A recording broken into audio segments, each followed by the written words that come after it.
Ready? 3, 2, 1, start.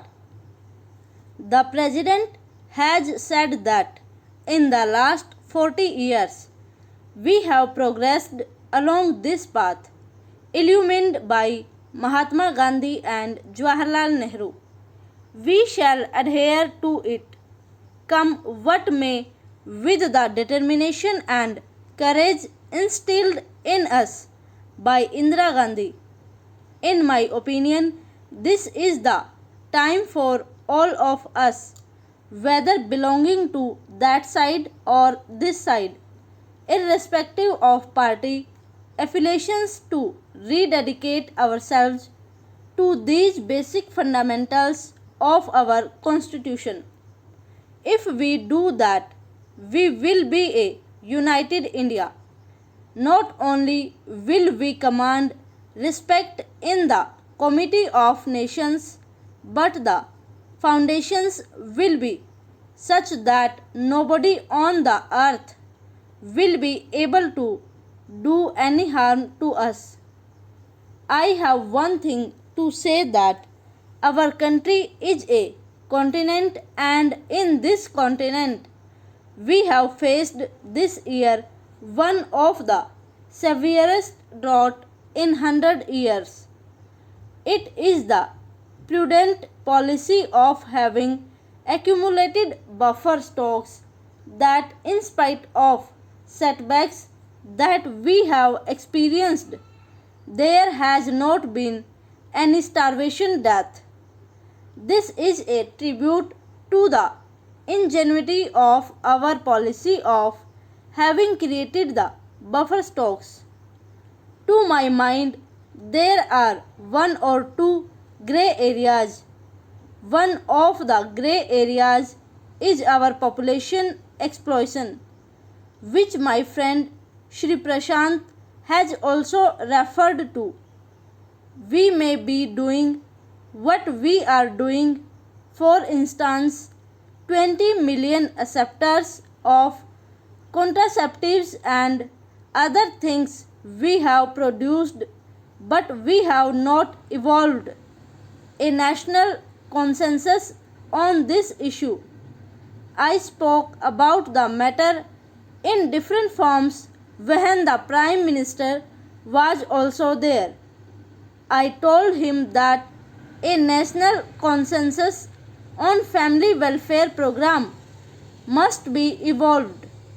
I also told him that you have been calling meetings of the opposition parties quite often on different issues, but to my mind, the most important issue for which an all party meeting should be convened is to evolve a national policy on population.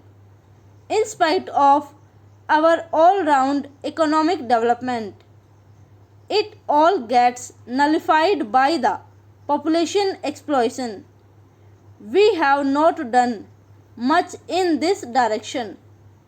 I had the privilege of going to China, and I saw how they are progressing in this regard.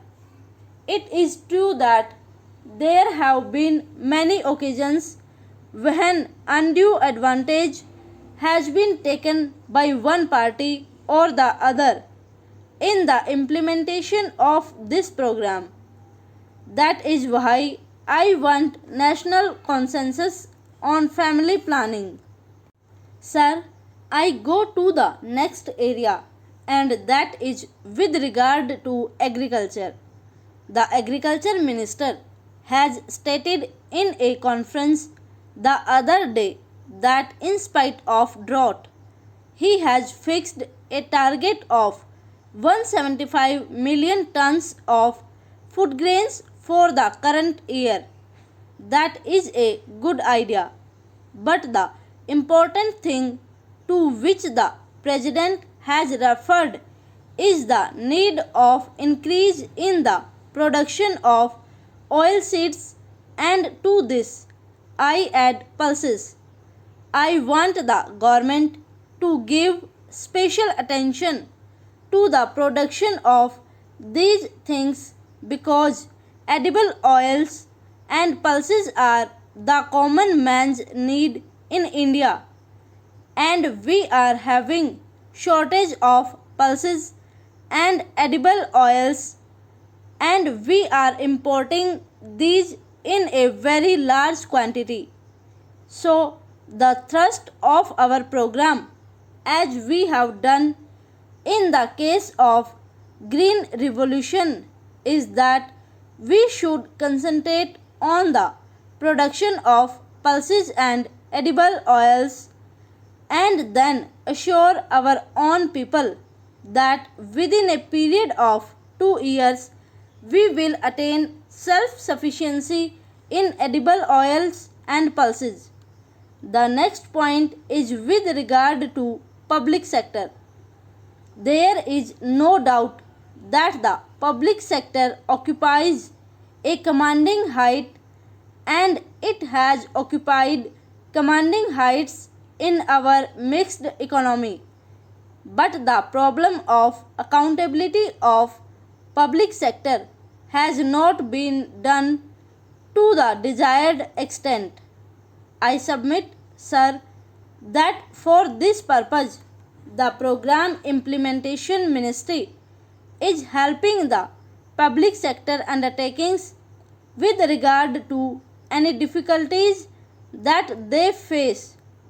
In that ministry, on or before 5th of every month, they get a report from the particular undertaking with regard to the difficulties that they face in manufacturing or marketing or finance or any other thing, and the Program Implementation Ministry sees to it that these difficulties are removed.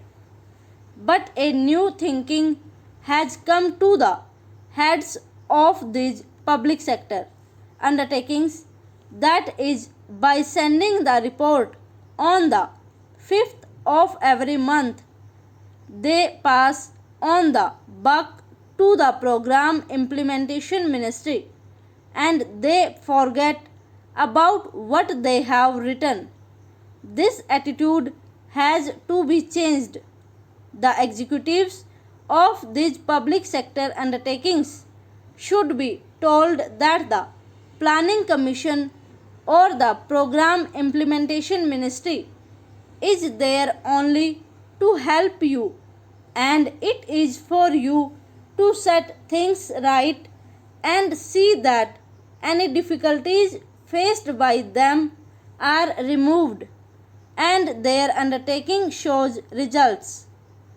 I think for that purpose it will be advisable that their promotion or renewal of their contract or enhancement of their present grade should be linked with the jobs done by the heads of these public sector undertakings. Stop. Over.